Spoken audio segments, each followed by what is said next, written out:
Hola, ¿qué tal? Soy el doctor José Luis García García, Doc Pepe, y vamos a continuar hablando de principios de ecocardiografía básica. Vamos a hablar de valoración de la función ventricular derecha.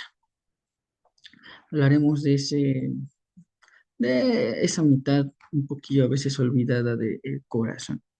Bueno, la anatomía del ventrículo derecho está compuesta por tres componentes. Una es la porción de entrada, que es la válvula tricuspidia. Aquí, como la podemos ver, unida a los músculos papilares mediante estas cuerdas tendinosas. También tenemos la porción apical o trabeculada, y también conocida como infundíbulo o cono, y la porción de salida de la válvula pulmonar, que sería esta. Por aquí sale la sangre. Entonces entra por aurícula derecha, pasa por la válvula tricuspidia, entra la válvula, pasa por el infundíbulo y finalmente sale por la pulmonar, la arteria pulmonar. El corazón derecho, pues, tiene dos capas musculares. Aquí podemos ver este corte transversal del corazón, en el cual, pues, vemos las evidentes diferencias entre el ventrículo izquierdo, que tiene mayor capa muscular, eh, mayor grosor muscular, de hecho, y a un lado, pues, el ventrículo derecho, que tiene unas paredes más delgaditas y en términos generales más pequeño. El ventrículo derecho tiene dos capas musculares superficiales y profundas con orientación circunferencial y longitudinal del ápex hacia la base. Longitudinal de aquí para acá, circunferencial así. El ventrículo derecho, pues es dependiente en cierta medida de las presiones y la movilidad del ventrículo izquierdo, lo cual es conocido como interdependencia ventricular. Nuevamente, el tamaño y la forma del ventrículo pueden afectar el tamaño y la forma en relación presión-volumen del otro. Entonces, si tenemos alteraciones en el ventrículo izquierdo, evidentemente pueden afectar la movilidad y las presiones intercavitarias del ventrículo derecho. Hemodinámicamente, pues en condiciones normales, el ventrículo derecho se vacía a un sistema de bajas resistencias, como es el sistema vascular pulmonar, el cual es altamente distensible. Y en cada inspiración sucede un pequeño cambio en la presión intrapleural, lo que lleva a un incremento del retorno venoso y por consiguiente a un aumento de la precarga del ventrículo derecho. Entonces aquí tenemos la famosísima curva de presión-volumen, en la cual hacemos una distinción entre las presiones y volúmenes que tiene el ventrículo izquierdo por esa masa muscular que le confiere mayor fuerzas y presiones intracavitarias en comparación con, aquí ven, las del ventrículo derecho. Maneja volúmenes similares, pero pues las presiones al final del día son mucho menores.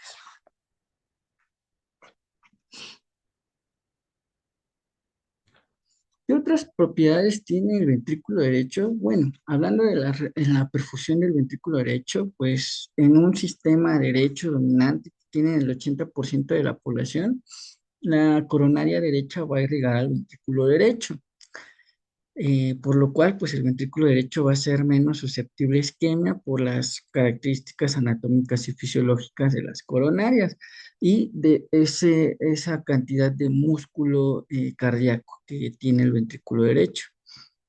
Hay menor consumo de oxígeno porque es menos músculo al cual hay que irrigar. Hay una capacidad de aumentar la extracción de oxígeno durante el estrés.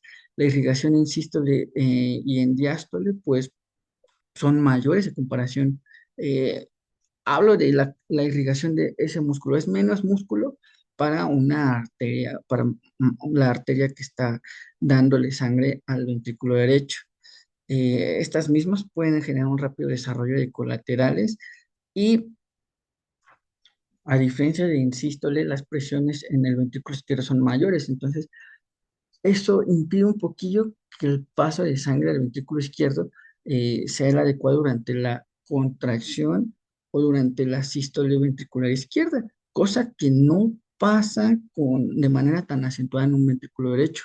O sea, las coronarias en ventrículo derecho pueden irrigarlo de una manera más sencilla. Entonces, difícil que se infarte el ventrículo derecho, Sí, imposible, no. Y si se infarta un ventrículo derecho, pronóstico del paciente es malo. Pero bueno, eso lo vamos a ver. Espero que lo podamos ver en temas futuros. ¿Y cómo vamos a evaluar la función sistólica del ventrículo derecho? Tenemos distintos parámetros, entre los cuales podemos encontrar la fracción del cambio de área del ventrículo derecho. Mediante el Doppler tisular también podemos tener el derivado de la onda S de velocidad sistólica del anillo tricuspidio lateral o la famosísima onda S. También el TAPSE, que es el desplazamiento sistólico del anillo tricuspidio, o sea, que tanto se está moviendo ese anillo con la contracción o con las sístoles ventriculares. Y el índice de desempeño miocárdico del ventrículo derecho, también conocido índice de Tate, del cual vamos a profundizar un poquillo más adelante. Entonces, ¿cómo vamos a calcular la fracción de acortamiento del ventrículo derecho? Bueno, primero nos vamos a una vista apical de 4 cámaras. Vamos a medir todo el ventrículo derecho del ápice, la pared libre en sístole y en diástole. Ojo, esto puede ser un poquillo complicado, pero tratamos de medirlo en una vista de apical 4 cámaras. Lo rodeamos en diástole y lo rodeamos en sístole. Acuérdense, la diástole es cuando las cavidades están más grandes y sístole es cuando la cavidad está más pequeña. Medimos el perímetro del área al final de la diástole y al final de la sístole, incluyendo las trabéculas. Eso es importante porque esas trabeculaciones pueden llevarnos a errores si es que las medimos y le quitamos volumen a ese ventrículo. Y pues la fracción de acortamiento del BD se calcula restando el área del final de la sístole al área del final de la diástole y lo dividimos el resultado entre el área del final de la diástole. Igual, similar a la fórmula de Simpson para obtener la FEBI. Entonces, área más grande menos área más pequeña entre el área más grande. Y una fracción de acortamiento, ahí eso lo vamos a multiplicar por 100 para que tengamos un porcentaje. Y una fracción de acortamiento menor al 35%, pues usualmente nos va a indicar disfunción sistólica del ventrículo derecho. También tenemos el índice de desempeño miocárdico, también conocido como índice de Tate.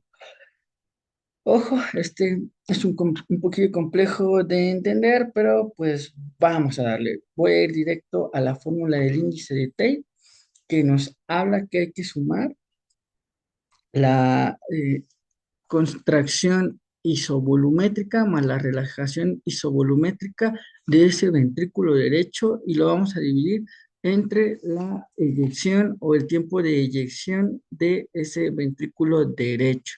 O sea, en cuánto tiempo se relaja ese ventrículo y en cuánto tiempo sale esa sangre. Ahorita lo vamos a entender un poquillo más. El índice de Tate es un registro de la función sistólica global del ventrículo derecho. Calcula el tiempo de contracción isovolumétrica, el tiempo de relajación isovolumétrica y el periodo de expulsión con el Doppler pulsado. Y cuando se calcula por Doppler pulsado, también lo podemos calcular por Doppler tisular, mucho ojo ahí, pero cuando lo calculamos con Doppler pulsado no podemos realizarlo en el mismo latido y pues se tiene que obtener el flujo de entrada de la pulmonar y la salida de la tricuspida y tiene la desventaja de que presenta diferentes intervalos RR, o sea, a veces no todos los mismos latidos van a durar lo mismo, por lo que se obtienen mejor los parámetros si lo calculamos en una sola imagen de un Doppler tisular en el segmento basal de la pared lateral del ventrículo derecho. Ahorita vamos a ver de qué hablamos. Esta imagen y esta imagen son lo mismo. ¿Se acuerdan del diagrama de Biggers? Bueno, aquí está el diagrama de Biggers, pero con los valores del ventrículo izquierdo. Acuérdense, cuando las válvulas auriculoventriculares se cierran, es el primer latido. Las puertas que se cierran suenan, las puertas que se abren no. Entonces, cuando se cierra la primera puerta o en el loop, empieza a incrementar la presión intraventricular.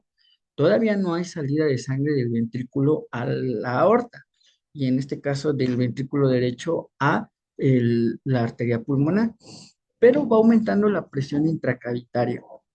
Esa es la primera medición que vamos a hacer. Después se va a romper la resistencia que está ejerciendo la válvula aórtica y la válvula pulmonar y empieza el tiempo de eyección ventricular. Después va a disminuir esa presión y nos va a cerrar las otras válvulas, la válvula aórtica. Y ahí va a iniciar el tiempo de relajación isovolumétrica porque no hay ningún cambio dentro del volumen de ese ventrículo, hasta que nuevamente se vuelven a abrir las válvulas auriculoventriculares para iniciar nuevamente el ciclo. Lo mismo aquí. Aquí tenemos dos imágenes obtenidas, en la cual pues vamos a ver el flujo de la tricuspidia. Aquí nos va a señalar el tiempo entre la relajación y la contracción isovolumétrica y el flujo de eyección ventricular tomado en dos tiempos. Entonces, de aquí a acá, pues vamos a tener el tiempo de relajación isovolumétrica y el de contracción isovolumétrica. Este lo vamos a restarle el tiempo de eyección y vamos a tener esta fórmula sencillita, A menos B entre B. Y derivado de estos valores, ya vamos a obtener los siguientes valores. Un índice de desempeño miocárdico mayor de 0,43 obtenido por Doppler pulsado, o uno de más de 0,54 por Doppler tisular nos va a indicar disfunción del ventrículo derecho.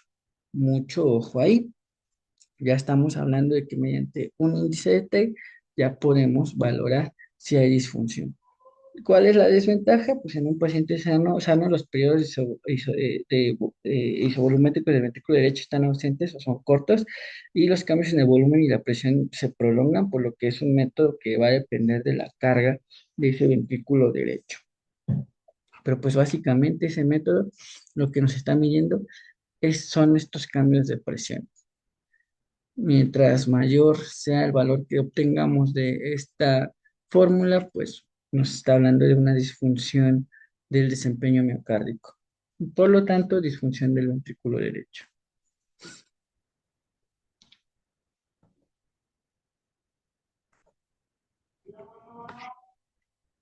Y pues también vamos a hablar del desplazamiento sistólico del anillo tricuspidio, también conocido como TAPSE. El TAPSE se obtiene cuando colocamos el cursor óptimamente alineado a lo largo del anillo tricuspidio lateral en una ventana de una apical 4 cámaras. En este sentido, vamos a poner nuestro cursor y activamos el modo M y nos va a dar esta imagen. Lo que vamos a medir es el tiempo en el que pasa de aquí para acá, o los milímetros, o la movilidad que tiene. Entonces, un TAPSE menor de 17 milímetros nos va a sugerir que hay una disfunción del ventrículo derecho. O sea, lo normal es que sea mayor, que tenga mayor movilidad. Entonces, si no se mueve bien, por ende, pues ese anillo tricuspidio, pues no se va a mover de una manera adecuada, por lo que nos va a indicar de manera indirecta que algo está ocurriendo con la función del ventrículo derecho. También podemos medir con el Doppler tisular el derivado de la velocidad sistólica del anillo lateral tricuspidio. Igual vamos a colocar que el cursor, como lo hicimos con el TAPSE, en ese mismo sitio y vamos a activar el Doppler tisular. Ponemos el punto en esta que es la onda S y tiene que medir usualmente más de 10 centímetros. Una velocidad máxima sistólica del anillo lateral tricuspidio pues nos va a traducir una disfunción sistólica del ventrículo derecho. Entonces, esta es la velocidad máxima o pico o sístole S que vamos a obtener en el Doppler tisular. Entonces, nuevamente, ¿cómo lo vamos a obtener? Pues ponemos nuestro cursor, activamos Doppler pulsado y nos da esta imagen. También tenemos otras técnicas para valorar esa disfunción ventricular derecha mediante tecnologías distintas, como es el cálculo del strain, que ya comentamos en videos anteriores, que es como medir la contractilidad o la movilidad de las paredes ventriculares y un ecocardiograma en 3D que pues, nos va a dar imágenes más precisas. Y sin más que decirles por el día de hoy, pues hasta aquí me despido. Espero les haya agradado el video. Si tienen dudas o preguntas, está la caja de comentarios y también me pueden dejar alguna sugerencia del video o datos curiosos. Chao, chao.